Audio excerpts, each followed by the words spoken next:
You ever notice how some people, when they're wrong, they just double down? They'll argue about anything. The sky could be blue and they'll say it's green just to save face. Now, don't get your panties in a bunch here, but I'm telling you, I was wrong. I made a video and I was wrong. A little while ago, I made a video about why expats leave. And, anecdotally, I thought, well, a lot of people are leaving. I know a lot of people leaving. But the stats show something different. And at the time, it felt right. I would walk around and I would see less foreigners, less bar stools, more bar stools empty, rather. And the grumbling seemed to be getting louder from the expats. So I made a mistake. It just so happens when you look around with your eyes and you don't look at the actual statistics, the facts, that sometimes you get a different viewpoint. It turns out that the number of foreigners living in Thailand has not dropped, although the demographic has changed slightly. The number of expats that are in Thailand, moving to Thailand, is up 8% from 2023 to 2024. That's correct. That is a fact. 8% more non-Thai Thais packing their bags, hopping on planes, and sweating through their first day on Sukhumvit. So, it's kind of like reading the fine print. Some people just don't do it. And I guess that was me. But the stats, the boring little numbers, they tell a different story. And it's just not the backpackers who are deciding not to stay.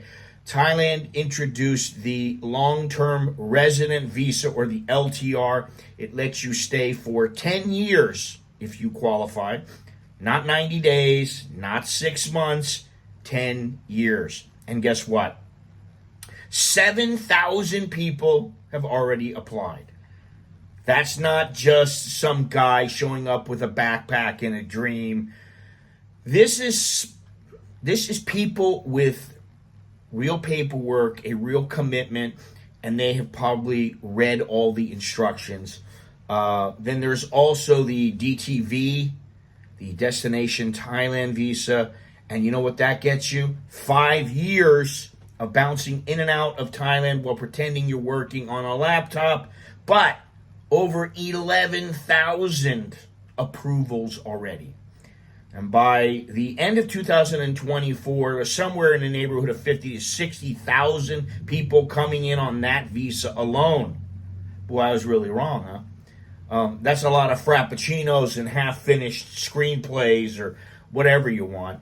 But you ever notice how nobody wants to admit when the world changes?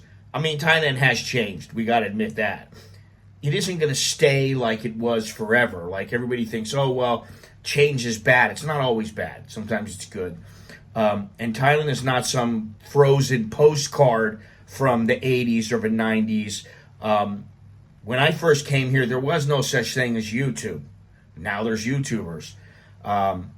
When I came here, there weren't many remote workers. Now there's a lot of remote workers. And it used to be that when I first came here, there were smartphones, but not many people had them, and a lot of people were not interested in them. And then slowly but surely they caught on. And guess what? Now everybody has one. So the country is changing. The expats are changing. The whole game is changing. And the people who can't handle it, and let me just get it straight right now. That's not me. I've been here for 30 years. Okay? I've handled it somehow. I don't know how, but I have handled it. All the people that are grumbling in their beer about how it used to be, some are here, some are not. Now, sometimes I grumble a little bit. Sometimes I just tell it like it is. I mean, you can't deny how things were and how they are now. Like I said, there's good and bad. Okay? But meanwhile, Thailand is growing. It's changing. It's morphing. It's not shrinking and it's not collapsing. It's growing. There are more visas. There are more tourists. There are more people and more opportunities here. And probably more guys who think Google Translate makes them fluent in Thai. And what was it that I just saw the other day about, AI. You're going to be able to use AI on your phone to speak another language. And I'm like, why don't you just learn to speak the language? Because guess what? If you don't have your phone, then what are you going to do?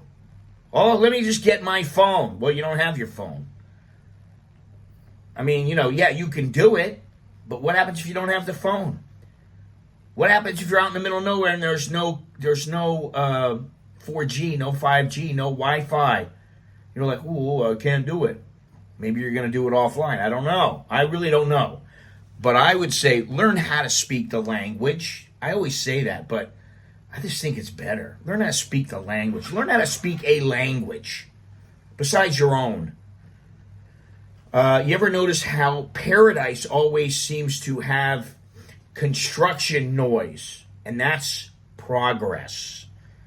You can't have new hotels, new shops, new lives without a little bit of dust. And that's one thing I remember when I first came here. I remember the smell coming from Don Mueang Airport. I remember the noise. And I remember seeing everywhere, oh my God, there's so much construction going on. Now, they didn't always finish the construction, and they may not now. But I think a lot of things have gotten complete. SkyTrain, MRT, CityLink, lots of things like that. So, yeah, in that regard, maybe, I don't know. I was wrong, okay. The statistics show the difference. People are not leaving Thailand like rats on a sinking ship. Everybody says, they don't have any money anymore. Okay, some people don't, right? Some people, they'd have to leave no matter what. But a lot of people are moving in with laptops, with retirement checks, with dreams just as ridiculous as the ones that there used to be when people first showed up in Thailand 40, 50 years ago. The numbers don't lie. And if you are too irritable to enjoy the 8% bigger party, then maybe the problem is in Thailand, but the problem is you. And by the way, the Thailand Migration Report 2024 by the World Health Organization, all right, I'm using them, but it says the number of non-Thai nationals residing in Thailand has increased from nearly 4.9 million to 5.3 million. That is an 8% increase. And this growth underscores Thailand's appeal as a destination for expatriates, driven by factors such as the new visa programs like the LTR visa and the DTV visa for digital nomads. And these initiatives have made it more accessible for foreigners to live and work in Thailand. And that contributes to this 8%. So, yeah, all right, I was wrong. Sort of. There are people leaving. And they are leaving because they're irritated. They're pissed off. They don't want to be here anymore. I've had it with Thailand. I know a lot of people, I'm sick of these Thais. Okay, and you have a choice to leave. Really. I mean, everything that goes on, if I really wanted to, I could go, oh my God, I've had enough of it. I haven't. I really haven't.